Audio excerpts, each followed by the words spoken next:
बातमी नागपूरमधून आहे। नागपूरमधील महानगरपालिकेच्या शाळेतील काही विद्यार्थ्यांना अद्याप गणवेश मिळालेला नाहीये। शाळा सुरू होऊन 1.5 महिना झाला, मात्र मुलं शालेय गणवेशापासून वंचितच आहेत आणि याचाच आढावा घेतला आमच्या सहकार्यानं। नागपूर महानगरपालिकेच्या शाळांमध्ये अखेर गणवेशाचं वाटप सुरू झालेलं आहे। हे दृश्य आपण बघू शकतो।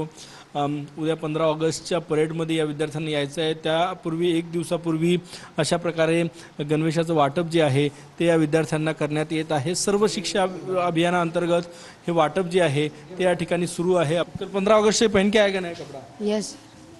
हे कपडे बघा, 15 ऑगस्ट उजाडला, शाळा सुरू होऊन महिना झाला। बघा, फाटलेले कपडे हे सगळे विद्यार्थी घालून येत होते, परंतु